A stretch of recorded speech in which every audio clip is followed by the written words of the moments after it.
right to the very end, and some people are still finishing lunch or making their way up, but I just want to get started because clearly there are some time pressures. People do need to get to the airport.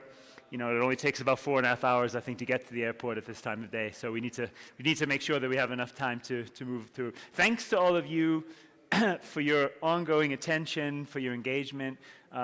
It's your energy that makes this event so great, along with our speakers. Coming ready to ask questions, ready to engage, ready to learn. And I think for our last session, we want to spend time picking up on some themes which have actually come out across this event. You know, we've never really been able to, we've never separated the people and the talent from all of the changes that we see happening in the supply chain in Mexico and beyond. Whether it's digitalization and automation opportunities with AI, it's people that need to use these tools, people who will make the decisions, people who will drive the change. We also have to look at our organizations, our logistics and supply chain organizations. These are constantly evolving. I think it's few and far between that are just focused on point-to-point transport or just focused on transport cost alone. It's not enough to take this view. We need to see how it fits in the wider context, how purchasing works together with logistics, manufacturing, the role that customs plays in end-to-end supply chain, the overarching goals and strategies of a company. So we also want to understand how organizations are changing for logistics. And to do that, we have a panel of experts, some of whom you've heard from earlier in the day, others who are in workshops, and we'll spend the remaining time going through some questions and understanding more about their organizations, about their views on changing talent and skills. Before I introduce the panel, though, we have a very short video from Kia, which we think sort of sets a nice tone. Sorry if that's me. Which sort of sets a nice tone for the discussion and some of the changes ahead. So, and also everybody needs to wake up a little bit after lunch. Let's be honest with you. So why don't we roll the video?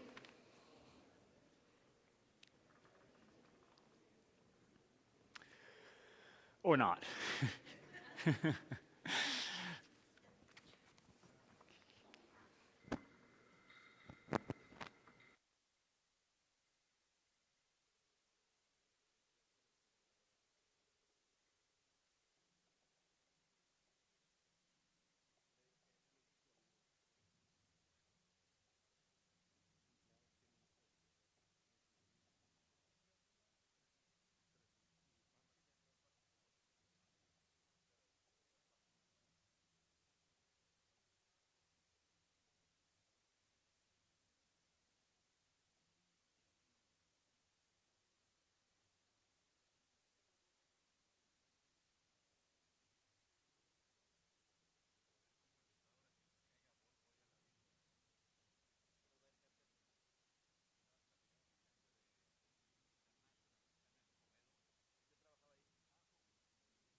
So we quite like that video just because it really, one, it puts a lot of focus on movement and change and on the people. You see the people that are behind. That doesn't seem to have been much better, guys. You can just bring me a handheld mic. That will be fine.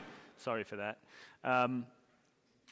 So we wanted to just kind of kick it off and get you going. Let's bring on our panel, and we'll go into some discussion. First, from Kia, he has nearly a decade of experience working across logistics, purchasing, and customs, and free trade agreements. He oversees not only logistics but also purchasing, including raw materials, as well as FTA and customs. Very glad that. Sorry about that. Ricardo Ortega, please join us on stage. Thanks for being with us. Thanks again. Thank you for having me. Have a seat. Have a seat. Also joining us more than 20 years. I don't even have any mic now, but I'm talking loud enough, right? You can hear me. I know there's some translation not coming through. Don't worry about that. We'll get it back in a second. He again has more than 20 years experience. Let's say from human resources, purchasing, and vehicle assembly. Okay, I do have it. Quality control to production control and logistics. Today, he's leading production control and supply chain for Toyota's Bahia, California plant. Very pleased to welcome Ruben Lopez. Yeah.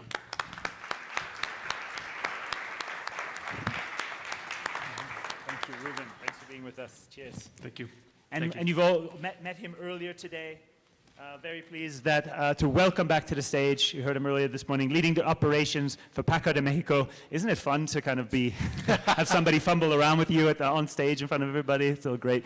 Javier Valadez from Paco, Mexico. Thank you. Thank you. Thank you, Chris. Great to see you, Javier. Thank you. And thanks for all who are joining. Do you want to take off the jacket as well? I think we're going to be talking about talent, organizations, and development. I'm pretty sure the panelists have elected to do most of this in Spanish because at this stage we're quite sure that most of the audience here is from Mexico, or maybe it'll be a bit of Spanglish, so whatever we kind of prefer. But let's start by getting a sense of your personal journeys in operations, logistics, and supply chains. I want to understand a little bit more about what brought you into this industry and how it sort of shaped your career. So, Ricardo, can I start with you there? Sure. Hello? Yeah, good. Go on. Yeah. I'm sorry, could you repeat the question? So I wanted to understand more about your personal journey. Oh, okay. Yeah. What brought you into this industry? Good afternoon, everybody. Thank you for having me here. I started up in maybe 2010. Maybe you all remember the BlackBerry cell phones. I used to be buyer in that company. We used to manufacture those cell phones. And more recently, I've been working in Kia for almost 10 years. I'm responsible for purchasing, which it includes steel, indirect material, such as gasoline, brake oil, liquid washer, paint, all of those. Free trade agreements, which is how do we comply whenever we're selling to other countries. It actually depends on the FDA, if we're selling to US, if we're selling to Canada, or any other country. And specifically for logistics, I've been responsible for logistics for maybe 3 years recently, approximately 3 years. Okay, thank you for that, Ricardo. Ruben, tell us a little bit about your journey. What brought you into this industry? Thank you. If you don't mind, I'd like to switch to Spanish. Please Is that okay? Okay. Sí, voy a cambiar a español. Muy buenas tardes a todos. Buen provecho quien acaba de comer. Thank you for the invitation for this panel, my first time here. Yo tengo 21 años trabajando para Toyota de México. En Baja California fue la primera planta que se estableció Toyota como manufactura aquí en México. Toyota as a manufacturing company here in Mexico in 2003. I began a staff member for production. I started in the Tacoma plant. That's where we started, and I was doing engineering for widening. I was HR manager, quality manager, purchasing manager, and recently, just before the pandemic in 2019, I began working in the supply chain. Until date, I'm responsible for planning and production control, as well as inbound logistics, bringing everything that we need, raw material, direct and indirect, everything that is needed for manufacturing a vehicle, as well as internal logistics, internal control of production to have everything in time, as well as exports, as when the finished vehicle is ready to be exported to California in the United States from Baja California. Thank you, Ruben. Sorry, there's a slight delay on the translation. Javier, from you. Good. Thank you, Chris. Thank you, everyone, for coming back after lunch. I know it's hard to get back, so maybe grab a coffee and espresso, and we hope to make it interesting for you. I'll switch to Spanish for everyone. Soy originario de León, que es un hub logístico natural de nuestro país en el centro. Our country, it's right in the middle. And when I was little, my dad had a shoe factory. He took me when I was 5 or 6 to the factory, and every single time the trucks came in, he told me, "Can you see that big truck that is taking the boxes away, the shoe boxes? That means that we're doing good." All right. Years later, we moved to Mexico City, and when we were driving to see our family on the highway, he told me, "Hey, are you seeing the buses?" And I said, "Yeah, okay, that means we're doing good as a country." And that's how my love and my interest for logistics and international trade started. When you mature and look at Mexico as a country, access to ocean, to the Pacific, to the Atlantic, a 3,000-kilometer border with one of the biggest countries in the world, $2 million are moved every single day in commerce in US, 70,000 trucks, and 48 crosses. So I told myself I have to be part of this. I studied international business in Tec de Monterrey. That was my major. I started doing my professional practices in Mexico, and my first project was to develop products into El Bajío and Monterrey for Mazda. I went to Hiroshima, Japan, and I started to get to know about the industry. For me, it was very enriching to see this cultural shift and how we could all trade, Mexicans and Japanese, and that's how I fell in love with this automotive industry. Fast forward, many years later, I left the greenfield startup of Audi in Mexico when we had the first premium vehicle plant in Mexico. We had to build from scratch the bases, everything, draining, sewage, everything, till we had the first trucks. Until date, I've been working there 7 years, head of logistics for international trade. And I also look at international trade, and free trade agreements, accomplishments, customs and lobbying, as well as government approach. That also has a part to play to work in the best way possible in logistics in our country. Excellent. Good. It even translated my name correctly back to me. It's all good. Thank you. Which is working, by the way? Is this on now? That's good. Okay, good. So I've got about 4 pieces of kit with me, so we'll shed some of them. I want to also understand a little bit, now that we know your personal journeys, which I think is always interesting in the context of this industry, especially when we're focusing on talent, I'd like to understand a little bit more about your organizations and how they may be changing or evolving in the context of the industry today. I'll start again with you, Ricardo. You mentioned you're overseeing purchasing of some key raw materials, logistics, and managing free trade and customs. Is that how does that organization continue to evolve? Has it changed in recent years? Is it taking on other responsibilities? Sí. Voy a cambiar también a español. Me agarraron frío ahorita. Sí ha estado, sí hemos tenido muchos cambios. Yeah, there's been a lot of changes. It's been evolving, specifically after USMCA. One of the things that was added was treaties. We have accomplishment and also treaties. When it comes to ports, it's been evolving since, you probably know this, 10 years ago that Kia came to Mexico. Lázaro Cárdenas was not so congested, and there were not so many places to get to. Lázaro Cárdenas is still as packed as back in the day, so we had to oversee, and look for other options for transportation. That's how I consider that it's evolved the most in the country, at least for this industry.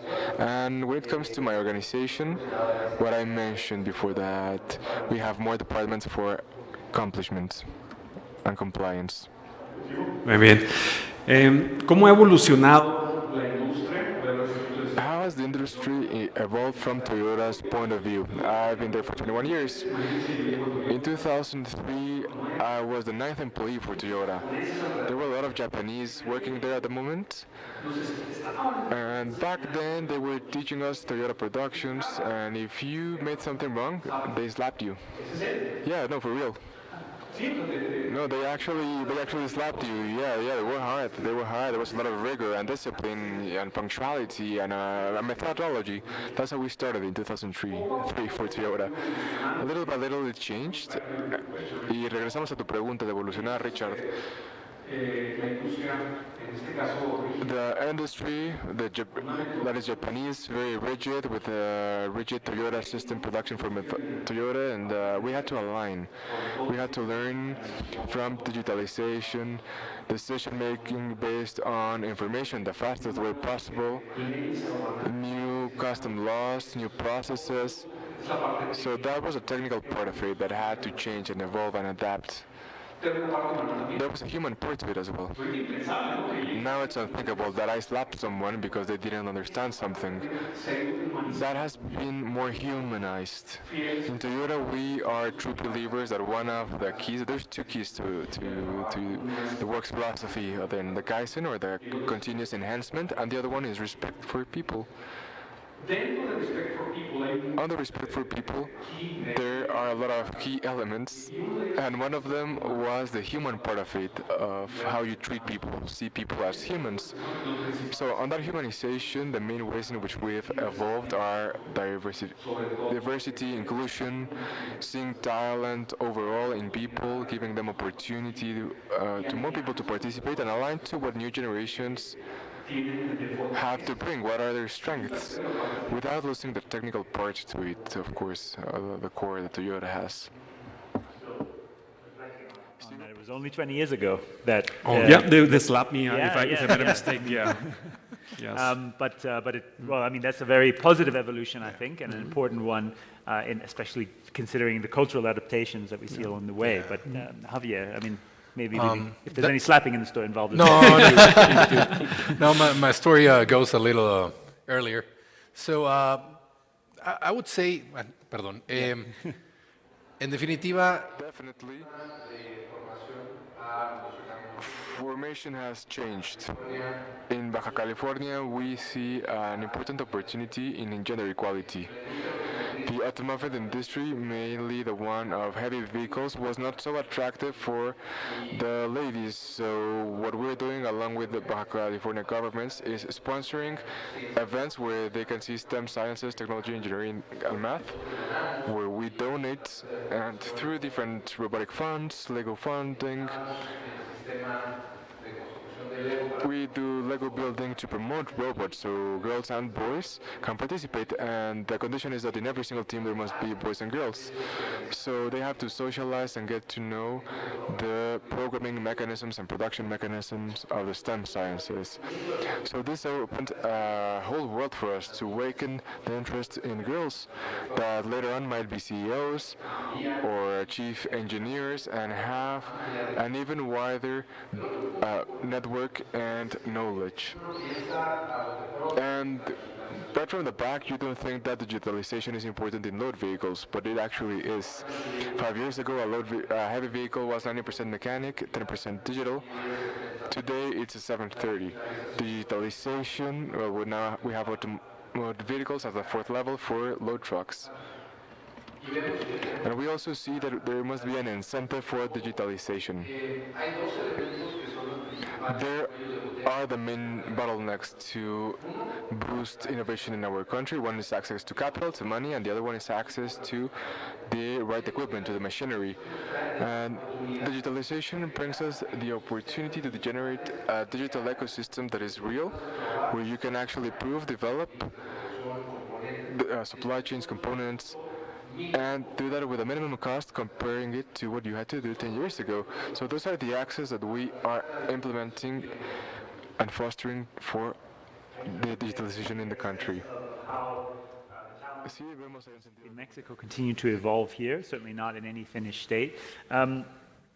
Looking across your organizations, what are some of the roles, the job functions and roles that you would consider to be in highest demand right now? You know, that's either the harder roles to fill, or when you look across, you really need more of this type of talent. I'll turn to you first here, Ruben. And Me? Okay, thank you. Los roles que más demanda tienen en el mercado laboral. The highest demand, and I'm speaking specifically in Baja California State. It takes a long just to replace is operations and the ones that have, well, it's operations and stress. It's part ordering, that's what we call it in Toyota. That's the canvas, and reordering parts, monitoring parts, and monitoring the supply chain when it comes to everything regarding supplies and logistics operations. Because during the last few years, as you might imagine, from the pandemic on, there's been a bunch of surprises all over the world, and we do require a high ability to handle stress and to administrate as one must. In Baja California, California is kind of similar when it comes to the land and logistics and ordering in the industry. There's a lot of it in Baja California, and when we compare it to the automotive industry, the rest of the job offering in this state is electronics, medicine, and something that requires less stress than automotive industry. And if you're in Toyota Production Systems, you're right in time to get into it. So how do we do this? Something very similar to what Javier was saying. We are adapting processes to the people, not the other way around. That's the biggest cultural shift since I was lapped, you know? That's how we've been evolving. And the Japanese as well, as a matter of fact. Let me tell you a short story. Well, the Japanese are learning a lot from North America right now. How fast we transition to change the process to people and other people to the process. That's key. It's hard to get there, honestly, and it's very stressful, and there's a lot of sense of responsibility, but adapting them to any person, to anyone that has the basic knowledge, gives you that certainty that you can keep on and retain the workers. They will see the value that they bring, the added value that they have. Gracias. Sí, es. But also that point on cultural learning and going back to the way is important. Ricardo, from your point of view, maybe also a bit specific to the region as well as your operation, what are the roles in highest demand? When you look across your team, what are you most looking for? No quiero dejar de lado ninguna posición. Yo creo que todas las posiciones son Behind any importantes. roles, every role is important. But I would consider that the key positions depend on what you're focusing on in the market. Maybe for Kia, it's important to comply with USMCA. So I need people that have education enough to work on that and that keep on studying the different laws and regulations that might come out regarding it. A bit more specific, maybe. Steel buyers specifically, because we can play with different steel content for vehicles there, or maybe the auto parts where I can do localization. We could do sourcing to bring different car parts from different regions. So I'd say, yeah, purchase. Think mainly for USMCA. Those are the positions that I consider the most important for now in logistics. But I wouldn't leave behind that tracer is always very important as well. And it will always be necessary. But my answer is a bit more focused on what the company needs. And right now, the company wants to comply with USMCA, so that's what we're focusing on. Is very complex. Obviously, with the current rules, what we may see for changes, this will probably make it doubly complex or doubly important. There's people that can adapt and help you work towards those. Naturally, the role focus will shift a little bit based on the region and the functions, but I think it's very interesting to get this different perspectives. And Javier, I'm interested from your point of view. Sure. Contigo, Javier. I think there's an important point of view in Mexico when it comes to Mexico how vast production from North America, South America, and when there's more trade agreements. And where we have to comply, and it's very interesting. This new development has a lot of potential for development. I work a lot with the electrical worker and with engineering as well. We are communicating different information with each other all the time to comply with the different North American standards that have a lot of auto certification. What is approved by the Brazilian, by the Colombians, by the Europeans. So it's something very important for international trade. Another point that generates work opportunities for Mexico is knowing about governmental programs, IMEX, the eighth law, Deposito Fiscal. That kind of knowledge actually makes that you can take advantage at 100% the different ways and the way that Mexico is built to boost the automotive industry. Since 1994, with the free trade agreement, well, it was lowered a bit, so we can actually boost that a lot. Also, speaking English is very important. It's the universal language, at least in America. So that actually will make sure that you can speak with stakeholders in the US, in Colombia, in Brazil, and in any country, really. So that's something very interesting that you can do. And something that I find very relevant nowadays, and with looking ahead to the future regarding the USMCA, is how much you know about labor aspects. Mexico is committed and has done an upscale of the commitment with the workers during the last 6 years, and that won't stop. So definitely, we need to keep on training and with workshops and so on to keep promoting Mexico as an employment center for the whole region and the world. You're getting a really good sense of the complexity in this market and what sort of skills we need to manage and maintain that. Nearshoring, of course, has been one of the overarching themes of this event, and how we facilitate and ensure that we keep on track and exploit every opportunity. Some of what you've been talking about, whether it's understanding USMCA, knowing how to purchase the right materials, certainly already speaks to how your organizations are responding to that demand. But are you seeing it impact your organization in other ways? Is it putting pressure on capacity? Is it bringing new requirements, or is it making it harder to find staff? You mentioned the operational aspects, which are hard to find. So again, do you see the link between talent and nearshoring kind of strengthening further in Mexico? Maybe I'll start with you again, Javier. Sí, creo que Yeah, as the market grows, the complexity as operations develop grows day after day. We've seen how relevant production floor is, how ports are, and how sales are, which are the three axes that we see in the automotive industry, in the heavy truck industry, what we have. So we've seen the professionalization scale, how much knowledge and certification comes in those aspects. But having nearshoring as a boost point for opportunities in Mexico has to take in consideration what is happening in the world. Colombia demands a lot of countries with natural gas. The US brings a lot of EVs. So we've reconsidered how to do an upskill or reskill of our own engineering team to generate those buildings, those vehicles in our country.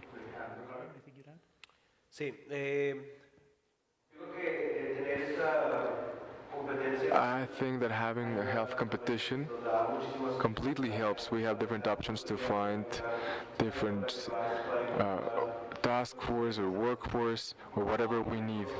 Everything has pros and cons. What could be negative at the moment might be that there's talent theft, that people want to move to other places, specifically to Monterrey or in Monterrey. People are always trying to, employers are always fighting back the employees moving out of there. So having that level is hard to find for the industry that we work in. ¿Algo que añadir, Rubén? Nearshoring and talent. Platico Toyota. Well, let me tell you about it. Manufacturing in Toyota from 2010, where we have that in Mexico is a 50-50 now. This is a reflection of nearshoring. 50% of the whole production is at the national level, and the other 50% is sent to the US and 10% from Japan.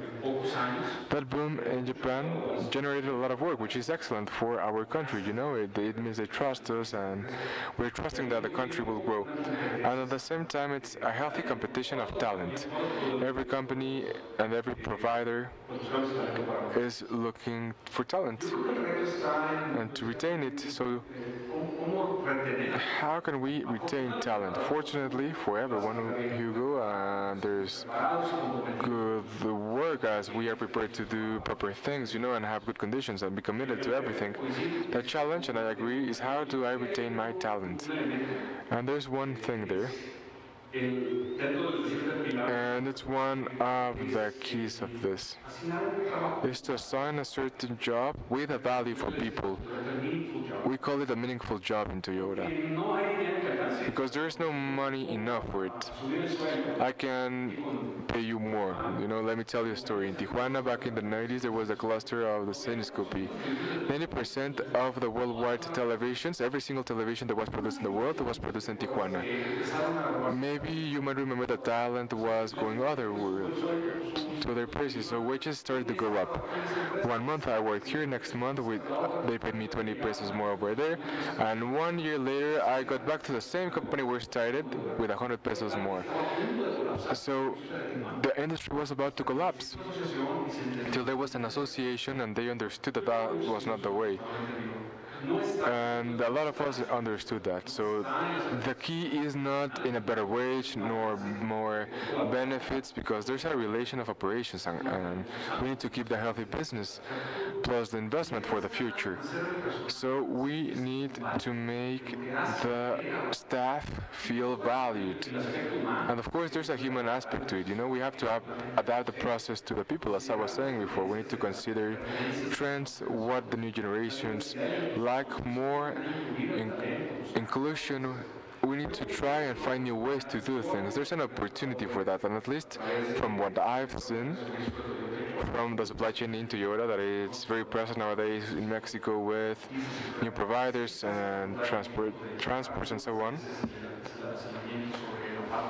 Now we see the human part to it, but without losing the other sides as well. Sí, dices algunas cosas importantes. Sessions. One is focusing on associates creating value and feeling valued and creating value, perhaps automating or changing other processes in between, but also clearly how you address that in the context of retention and turnover in Mexico, which we know is an issue that virtually all face, some regions for sure more than others. So maybe building on that, maybe Javier, I'll turn to you. How are you also, what areas are you focusing on to improve retention, maybe building further on what Seguro. Comparto los comentarios de Rubén. Creo que el hacer... I agree with Rubén that people belong actually generate a sense of pride of being part of the company. We are an organization that has one of the biggest average retaining companies in Mexicali. Workers usually stay with us for 12 years, so it's people that actually work there for a long time. And a few companies actually accomplish that. Companies that actually transmit the way of life kind of lifestyle. We even have employees that buy our own merch. They have our own hats as if it was Harley Davidson or whatever other brand. That's how deep we get into our employees. So from the bat, I do agree. A good salary, good wages is key. We can't just have a good environment, but without paying them properly, well, people know how much the company makes. So we have to make them part of it. It must be as equal as possible and divide the resources in the best way possible. And we also invest on having the best facilities possible. Some of us spend half our lives in the office, so we need to generate a proper work environment where people enjoy going to work, that they feel appreciated for their knowledge. That's something that of course helps. As well, Ruben was also saying that we see new trends and people that actually matter to people that maybe was not something that was thought of 15 years before. Gender equality, production, or having in mind people with visual or motor disabilities, all of that helps that you create a sense of belonging in the company. In Packer, we have the Association of Women Packer Mexico. I was the first man part of that, so you might say, hey, you're not women, and I say, yeah, but we need both in order for this to work. So it's important that management is involved in the things that matter to the workforce. And of course, having in mind the emotional wage as well, having the space, having the tools, so that you can have a balance in life. Thank you very much. Ricardo, anything you'd want to add from Kia's point of view? Yeah, this is a complicated topic actually. And I want to link my answer to something that you asked before. How has the company evolved? Recently, we have internal change in our values as a company, and they are way more focused on people now. Our slogan now is care for people. Not everything is money. Not everything is money. I like to say that it is, and that I agree that I actually agree that we do need a good wage, but those are quick wins. It's something that comes easy and, well, leaves easy. I agree with Ruben. The most important thing is always looking at people, worry for them, to identify it, and it's very important to get involved as a company, that the company can be appreciated as an asset, something that it's worth it as someone that has a future in the company. It's not an easy answer. There's not a right answer for these sort of questions. But what works usually is to see the employee as a person, as a family member, as someone that is providing for their family, or a mom that is going to work. I think that's the most important thing. Absolutely. Other discussion. I mean, we compare when we have these discussions in Germany versus US. In Mexico, we do recognize there's a lot more focus on the family values within the employee, family days, or recognizing that aspect. Not that it's not important elsewhere, but I think perhaps in some of the context here, it's put even more emphasis on. It kind of coming back on the point, though, because you've kind of both reflected, I think both Ruben, but all of you really, how your organizations, cultures have evolved, in some cases in connection or let's say in contact with your associates in Mexico or North America. And it's very positive to hear, but it's surprising. We think of the Toyota production system, we think of it as a sort of gold standard, like, that is the process system that not only Toyota, in fact, we all in one way or another follow. And yet it seems actually there is some evolution there. Can you talk about that in the context of logistics? I mean, for sure the goals of continuous improvement and TPS don't necessarily change, but what are ways that in logistics you adapt the process to the people a little bit more to Gracias. Entonces, sobre cómo el TPS ha ido evolucionando. Regarding how TPS has changed in logistics, of course, the keys of Toyota production sisters are still the same because it's a philosophy behind work. It's not a rule, it's not a procedure, it's not a recipe, it's a philosophy. And values are well settled: respect for people and continuous enhancement. Those two are our values. In logistics specifically, I think that the biggest shift, or the most important one, has been digitalization. Let me tell you a story of Kanban. Kanban is a tool that the production system uses, and it's also TPS. It's Thinking People System. Those are core value as well. TPS, Toyota Production System, is also known as Thinking People. It's something that thinks. It's not just a robot that will do the same thing and same thing. Everyone from the operator to the president has the obligation to think every single day how they can enhance the process. That's the truth. And that thought, we have to enhance the technology of information. Kanban is a basic tool. Back in the day, it was a car that traveled. Kanban is for non-visual visibility, and now it's electronic, for instance. We've adapted TPS. It's not just physical now. It's not physical. Everything is digital now. And it's digital, so it gives us the best response time, better quality for information and data, and it gives us most assertivity. But that's part of continuous enhancement. It keeps on evolving. Now we're using data analytics. We are using AI a little bit to start, and And well, we are way more, some are more advanced than we are, but at the end of the day, that's the part that has evolved the most because we have to be more modern and adapt to the new markets without losing what has worked for many, many years, which is our core that keeps on moving this company forward and keeps us growing at a global level. Are there any, we could have microphones as we look towards the end. Any questions, comments from the audience? Please do feel free to jump in, English or Spanish. Even Australian, we can understand all of it. On the topic of, as raised, digitalization and artificial intelligence. Now, we don't want to focus it like a buzzword, but we have heard numerous examples of real application and build towards this. How are you working with your teams to, prepare them for this or start to implement tools in a way that brings them along? As I mentioned in the previous session, you want to bring your associates on the journey and not feel like they're isolated from this or it's threatening them. I'll start with you, Ricardo. Okay, de hecho nuestra empresa en Kia hay un par de In Kia, we have different digitalization challenges and competitions. Mainly, here it's where it's evolved for our company, specifically in logistics and with many other tools. An internal competition where people participate with their different enhancement ideas. Some specific products that we've had is tracking systems, spot embarkments. We've also have implementations of what we do automatic wheels to have a specific requirements for to apply for new materials based on maximums and minimums.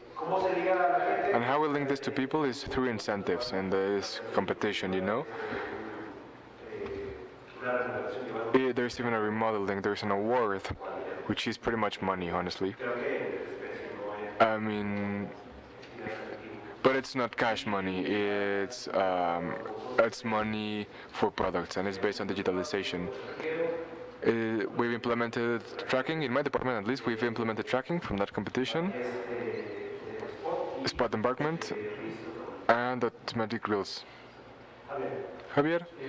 Nosotros, al ser una empresa de Seattle, We're a CL-based company, so we are very close to Microsoft. It's an ecosystem that pushes you, that boosts you to digitalize a lot. Crossco is also a Microsoft morning, Bracker, Amazon. We are all Seattle companies. There's a few of us. So on that environment, we do vehicles, so we need to push forward and go the extra mile, literally. So we have to implement in our production sites and implement AI, training our people in the floor with HoloLens. They have like this headset, it's like those VR headset for Meta.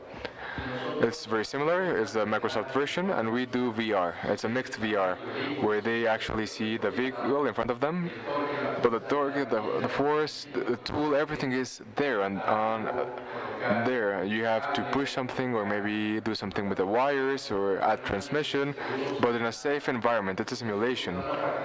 So we can work in real time with protection. We are not risking the person that is being trained, and we also won't make any mistakes. Now, AI gets in reading how people actually have certain behaviors that are not averse for that activity, and how can they be better?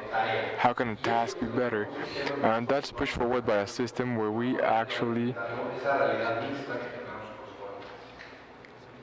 is something that we do with a HoloLens. Grunge music and visualization. I know something in there.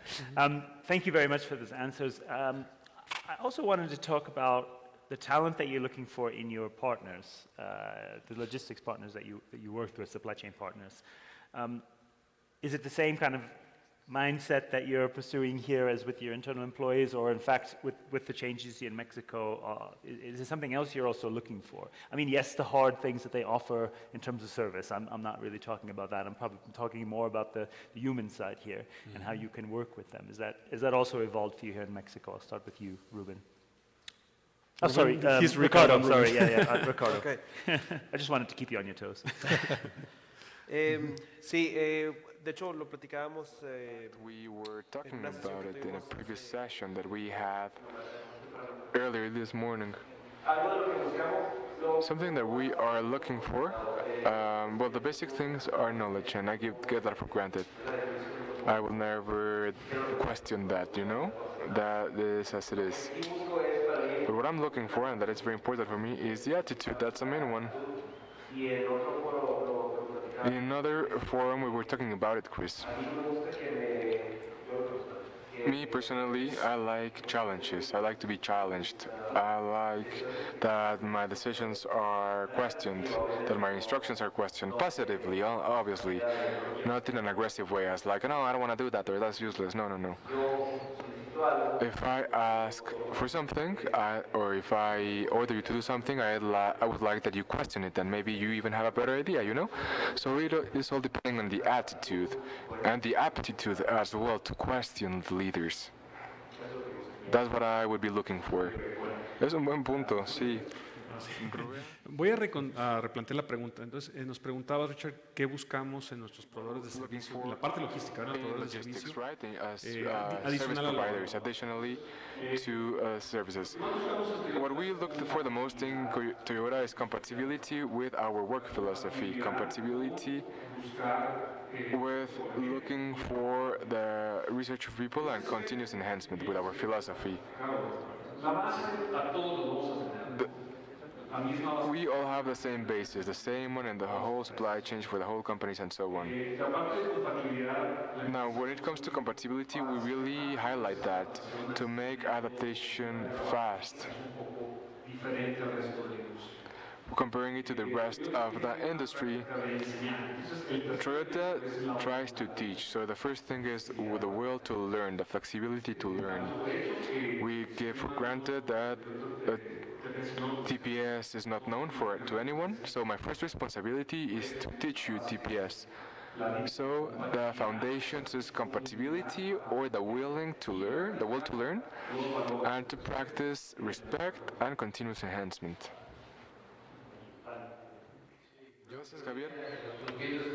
For our business partners, we're looking quality, flexibility, and to be dynamic. Those are the three elements that we're looking for.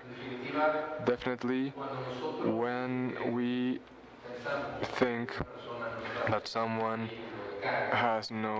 is getting a load truck, sometimes they already have a contract to move water, or gasoline, or medications. So we try to think what the social impact that is on our vehicle not being available for them.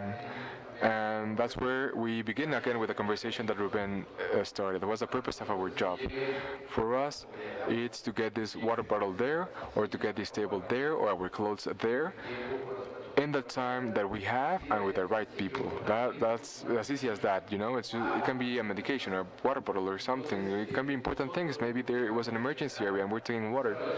So we need to generate a work relationship with those providers. For us, the highest cost that might be out there is the cost of not having an available product. Why?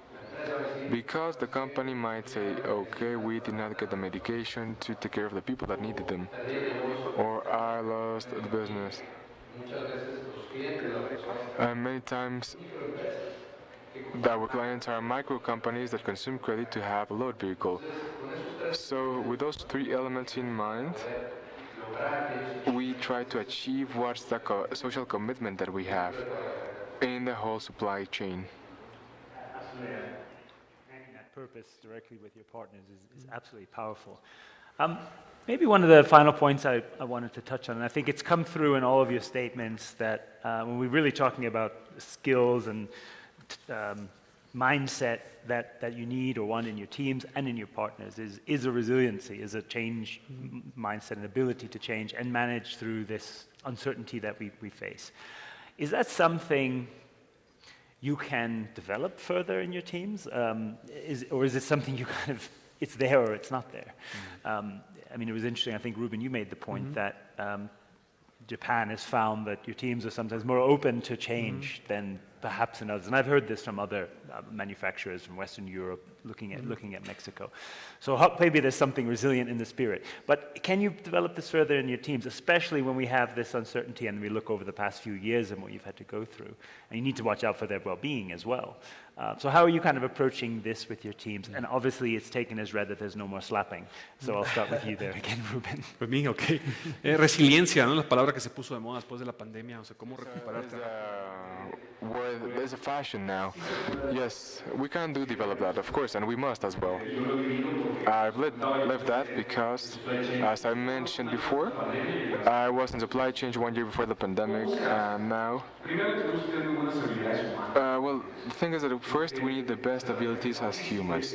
People must feel appreciated. They need to be trained. They need their own space to adapt their processes. And the other thing is to have well-established processes to handle the different situations that might come up.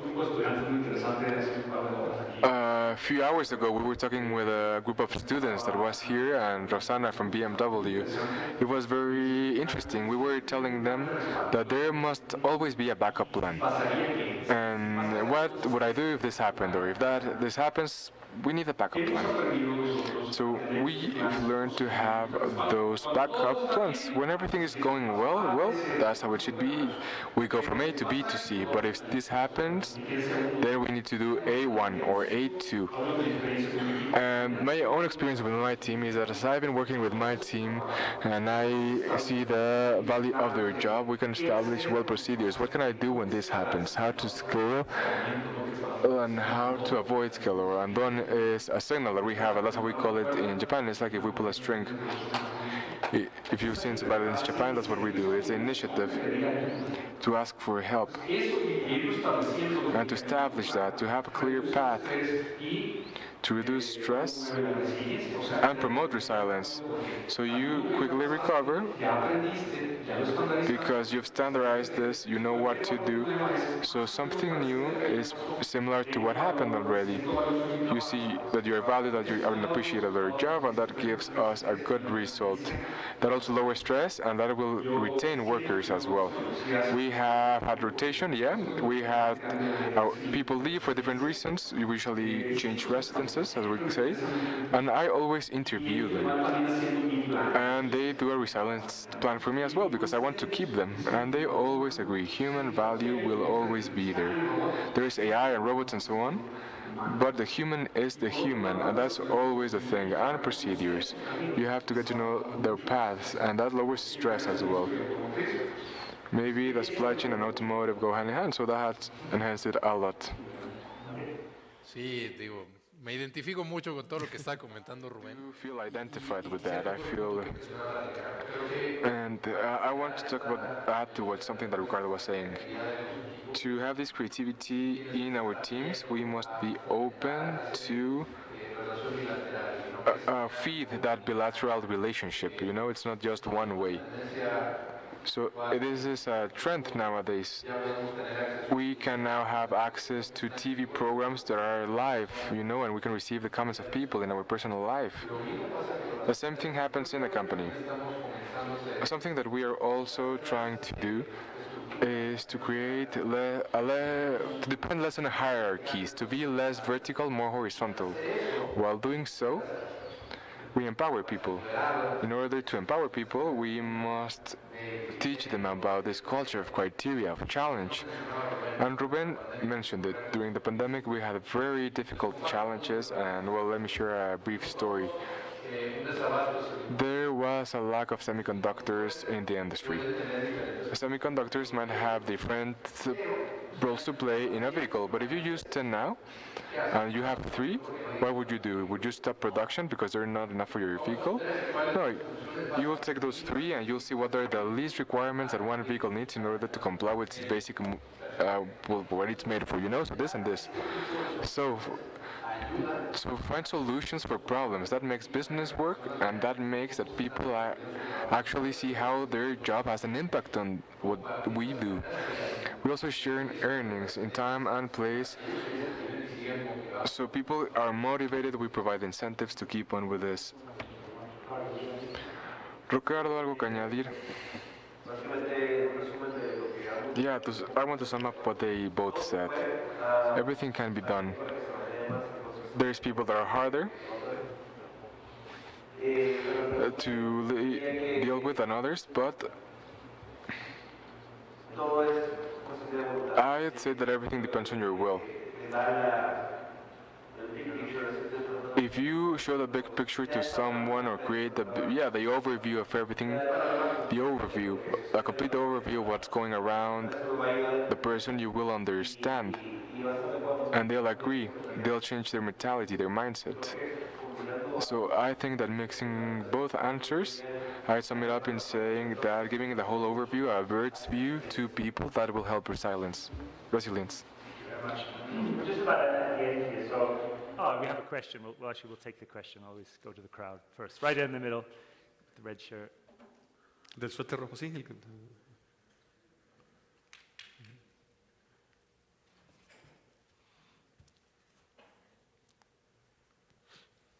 Está bien si hago la pregunta en español, ¿verdad? Sí. Bueno, a mí me interesa mucho el tema del AI y pues como han comentado de alguna u otra manera ya lo han logrado implementar. Y sobre todo quisiera saber un poco. I'd like to know, and following up in what you mentioned in some other talk before, there's decisions that are important, and AI will never be better than humans in AI, in decision making, pardon me. So, what would you say that humans are better in than AI? And, pardon me, the other way around, and how much can you trust in AI to know if AI can do things better than a human?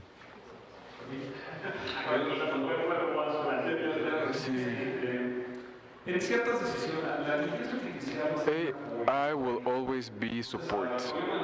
The problem about AI is that we don't know what's its limits. Maybe it might be like Matrix, the movie, But we don't know. The law is important anyway. AI is support. This hard decision making will be done by humans because we can measure the human fact to it, the human impact to it. As Ricardo was saying, because they are family members, their mom, their dads, their sons, so we always have that in mind. So it's support, yeah.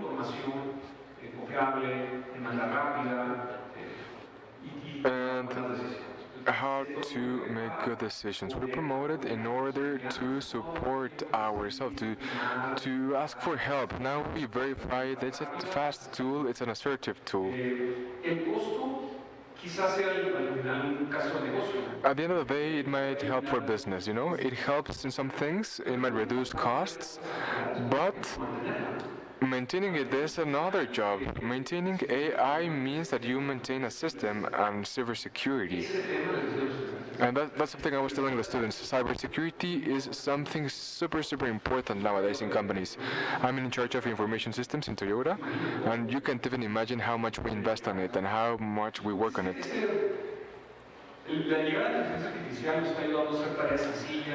So it's making some tasks easier, but at the same time it's generating other sorts of obligations as protecting information.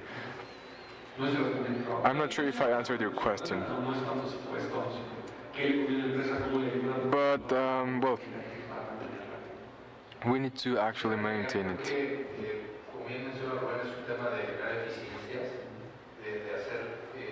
So it also makes things more efficient. It's a tool for decision making to organize information faster.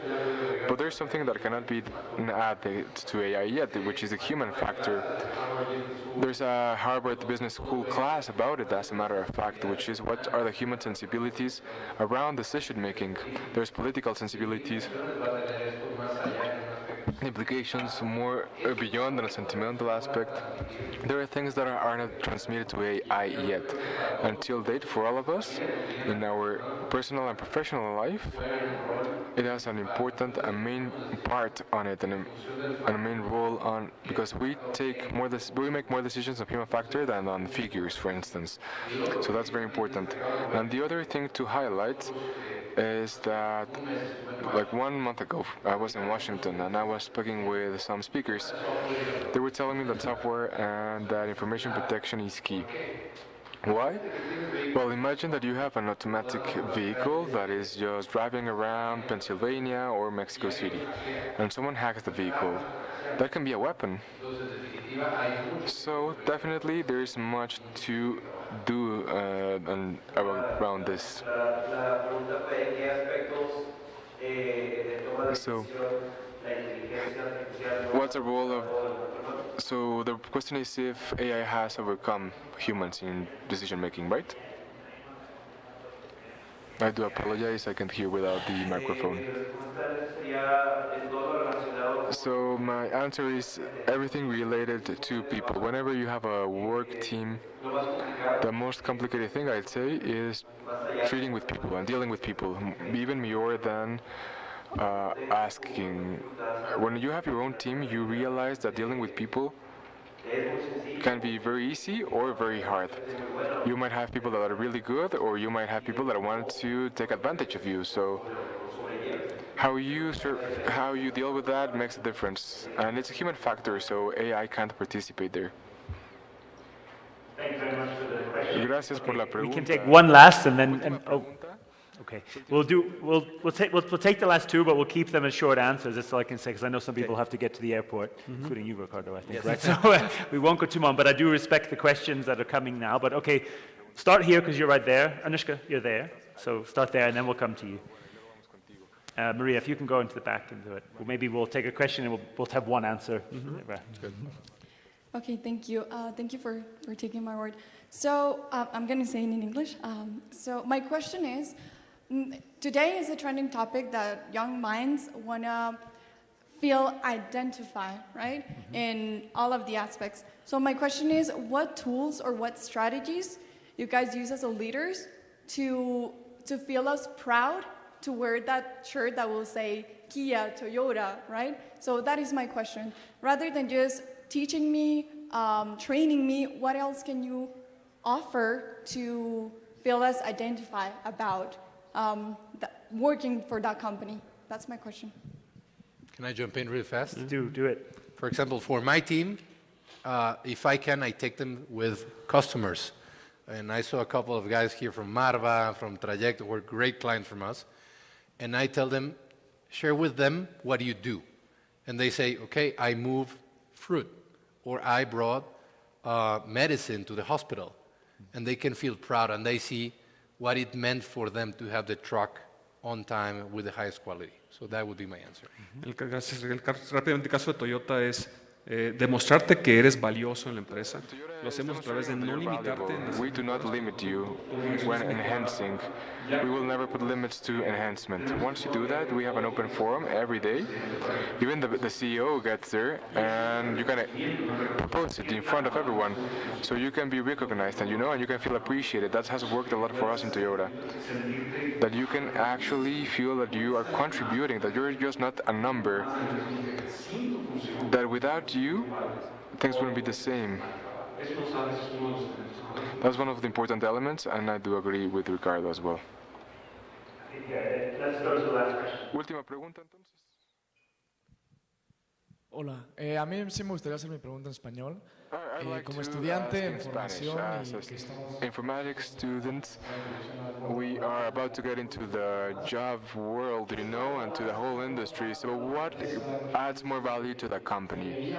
Why should we as students worry about us in a personal interest for our country as well? Maybe in a specific context or something more where you can understand, or something regarding nearshoring, or if there's exports and everything that is regarding customs.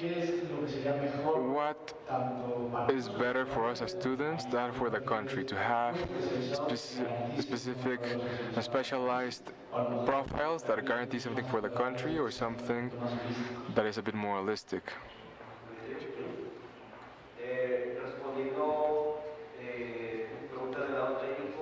Well, answering your question from a technical point of view, I'd suggest that you promote a supply chain. There's a lot of certifications. For instance, I'm an engineer with focus on that, and my master's is in logistics. So you have to put everything into one single channel.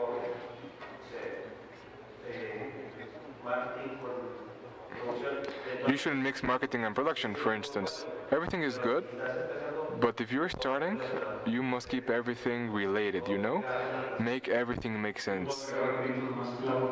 Well, the will to learn and be better. Problem solving. When you get to the jobs, looking for a job, you need to be specialized with different knowledge, yes. But if you lose the will to learn, and you never understand that your responsibility is to fix a problem, well, then that's key for us. And we've lived that for a long time now, and we will keep on seeing that with the new generations, the will to live and to solve problems. To wrap up, I'd like to add some things. Mexico has more engineering graduates than Germany. We have a lot of generic engineers, there's more, we have more technical careers than Brazil, who doubles our sizes. So specialization is an option. There's a huge opportunity in logistics, supply chain, and in data mining as well. Those are the three interesting areas. I think that is indeed a good note to sort of end on, sort of stressing that problem solving and indeed in supply chain lies many potential that can help Mexico in this quest for nearshoring, can help each of the companies that we have on stage today. The question that I was going to ask you, what I won't now because out of time, but I think your answers speak to it, which is basically was going to be to sum up, is this an industry you're optimistic about to recommend to your children or to the next generation? And I'm just going to assume your answer is yes, based on all the effort and time and passion you put into what you've shared with us.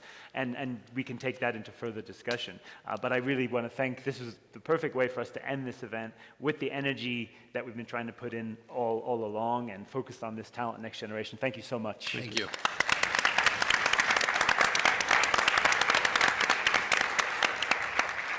For me to wrap up, it just leaves a couple of points. First of all, thanks again to all of you. As I said right in the beginning, this event is nothing without this community and all the passion that you bring into it. And with that in mind, please do give us your feedback of how you found this event, the program, the content, the operations, etc. You can scan this and leave it, English or Spanish. You can say all the nice things that you want about me and all the bad things you want to say about Richard right there anonymously. And it'll be good. Now, please do give us your feedback. It means everything to us. I want to thank our partners across these past 3 days, and in fact, really the past year as we build up to this, because our partners contribute to this program and this event in so many ways that are essential. So with that in mind, again, thank you to our knowledge partner, DP World. Thank you to our global partners, Airspace, Ascent Global Logistics, CNW, DB Schenker, Freight Verify, and Time Matters. Thank you as well to our gold partners, Wallenius Wilhelmsen, Uber Freight, Trajecto, Ryder, RXO, ProTrans, Penske, Maersk, Jack Cooper, Hellman, EasyFlyer, CSI, Cognosis, CN, CH Robinson, Anports, and Agramont. And to our silver partners, Vector, Universal, TM, KHS, ATC Detroit, Easy4Flow, Carter Logistics, and AGOL Worldwide. Thanks again to all of them for their support. I really also should thank, there's many things that happen behind the scenes at an event like this, to the staff at the hotel who make sure that we're fed and provide water, who clean behind everywhere that we go, who support us along the way. Thank you to all of the staff and teams, like in the supply chain, that don't always get seen and recognized. Thank you to our AV team. Thank you to our translators for putting up with us and our strange accents and converting it into something that the audience can understand. So thank you to everyone who we can't acknowledge here, but for making it possible. A couple of things for you to just keep in mind. Keep Up with Automotive Logistics is not just about this one event that happens in November every year, although we see that as obviously the flagship for us in Mexico, but we have a program of content across the year. Here you see some of the broadcasts that we're planning next year, so we'll be doing these live broadcasts on topics, on future trends, on digital strategies, vehicle logistics, review, etc. So, you can connect with us and keep up with the voices of this industry throughout the year, both online and in person, and of course our interviews and our publications. We have market reports, diving deep into trends. This is our latest reports on North America and Europe, where you can learn more about market size, our forecasts for the next 10 years, the top players in each market from a logistics point of view, and many other trends. You can get good prices on all of that by being a member of our community and attending our events. And again, please register and sign up for our publication. You can get all the content, the articles, for free, and you can subscribe as well to the print magazine. Don't forget to take a copy, which has been around. If you haven't yet, there's still some around the event. Just a quick run through of the events to come over the next year. In a couple of weeks, we're in Munich for our Digital Strategies Europe conference. I've already mentioned this. If anyone's interested really in seeing the future of AI in robotics and data strategy, and also right down to all the logistics systems that matter most, TMS, YMS, etc., we're talking about that in Europe. And as we'll come to, we'll have North America versions for that. We're back in Bonn. This is our core event in Europe coming up in March in Bonn, where we bring together the whole inbound service parts, implant logistics, vehicle logistics, supply chain planning community in Bonn. Finished Vehicle Logistics, as I've mentioned, our event in California, 8th to 10th April, where we look specifically at the vehicle logistics challenges and opportunities ahead.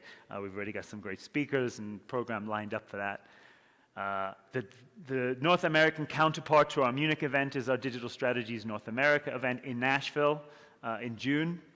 So think about booking that. It aligns well with a few other things happening in the industry that week, which we're planning, particularly with Nissan, a partner of ours, close partner of ours. So consider joining us in Nashville. I've mentioned this before, but Detroit being our global conference in a new location, the biggest event that we do globally, and obviously Mexico playing a key role there. And finally, that was anticlimactic. Missing the slide that I really most wanted to show you, which is to show you that we're back here. Can we do it again? No, it's not there.